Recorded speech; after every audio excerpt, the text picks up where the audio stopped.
DJ Ferris. It's Chicago, nigga. It's the real one. Hit me. Only one is pulling shit. Fuck about. Let's get sports talk.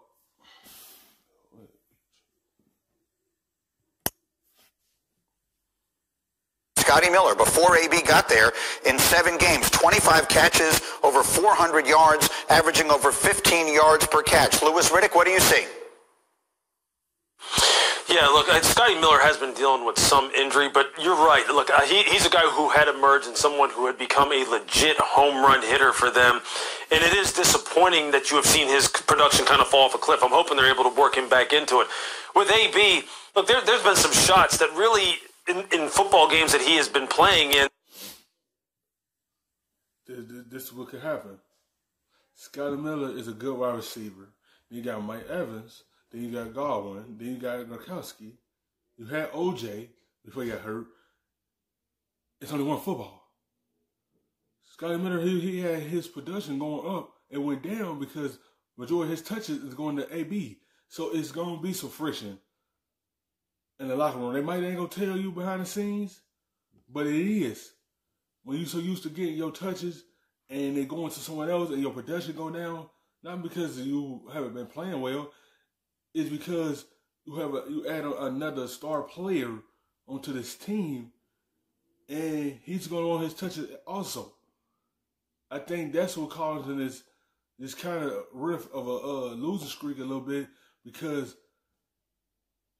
it's tension with this team.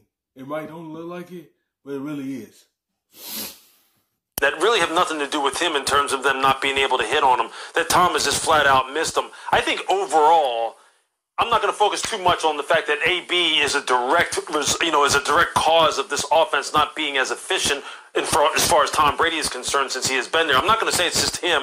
I'm going to say overall they haven't been executing very well at all. And defensively, you saw what happened to them against Kansas City. They just got taken apart, and they're going to have to adjust some things that way. But they need to get Scotty Miller back going. Tom does need to. He looked bad on the Monday night game that we had down there recently against the Rams, and they overall better start playing better, or they're going to be on the outside looking in. It's a fascinating way of looking at this as well, and we can spend a little time on it later, with so many of these acquisitions feeling as though they were Brady-driven and some of them not working out so well. Maybe AB is not. Maybe Leonard Fournette has not done much. Damian Woody, what are we seeing there in your old quarterback, Tom Brady and the Buccaneers? Are they ready to bounce back in these final 4 weeks and make a playoff run? Greeny, it's hard to turn the light switch on at this point in the season. You are what you are at right now. So what we see from the Tampa Bay Buccaneers, just a disjointed unit. You know, they needed the benefit of an offseason with a new quarterback, all the new players, Tom and a new scheme, but... And this is what's causing this. Everyone haven't really been together. AB played, I think, one game with Tom Brady, so they kind of know each other a little bit. Gronkowski, you know Tom Brady, because they've been together with New England for several years, so they got the chemistry. Evans and Godwin don't know Tom Brady tendencies, and Tom Brady don't know their tendencies. So by this pandemic stopping everything, and you gotta go straight into the season, and this was going to happen. You're gonna have up and down moments, these slip and slide moments, because y'all haven't been together all through training camp and all this, and you had to go straight to a season, so it's going to be disjointed this season. And that's why they got to turn it on right now and make this run, or if they lose some more games, it's not going to make the playoffs. So they're going to have to come down and put something together to make this run for the rest of the season, to be able to get into this playoff wild card, to be able to make it.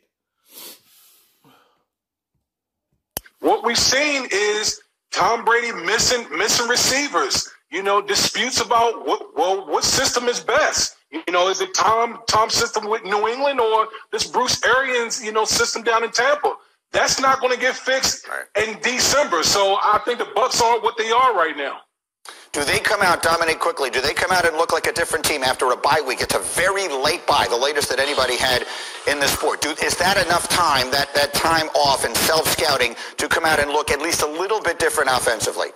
I don't think so. I think that you are who you are, as D would say, and he called them a light switch team. I think that's right, is they kind of flick it on sometimes and flick it off. So they might have a great game like they did against the Packers, which is really the only NFC contender that they've beaten, and they played other NFC playoff potential teams, and they've lost to them, most embarrassingly, to the Saints. So I don't expect much from this team going forward. I think that this partnership hasn't really been a partnership between Brady and the Bucs. The best thing that you can have, it's something new.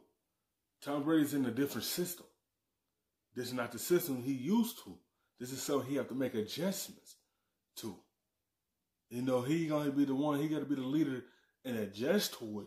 But also, Bruce Arians have to sprinkle in some of his plays a little bit to get Tom Brady even more comfortable. And use your run game also. Stop putting everything on Tom Brady. At the age of 43, you don't need to put that load on him. Let that run game take the pressure off of him a little bit. Then the defense. You have young corners. Don't let your young corners play one-on-one. Have someone help them out. Because you see what Tyreek Hill did to Davis. You see what happened? You see what happened when he one-on-one. You got to have a safety over there to help the young corner out. And the defense got to get more pressure up front to also get better. having a partnership is a give and a take and someone to control your worst impulses. It doesn't seem like that's happening in Tampa Bay. It feels like Brady kind of gets to make the front office decision. He kind of gets to make the game plan decisions. He's making a decision where to throw the ball. And obviously I don't know exactly what's happening down there, but Bruce Arians seems really uncomfortable with the way this team is going. And the only person he seems to be pointing a finger at or kind of tilting his head towards is the Hall of Famer, the greatest of all time, Tom Brady. Thank you for watching ESPN.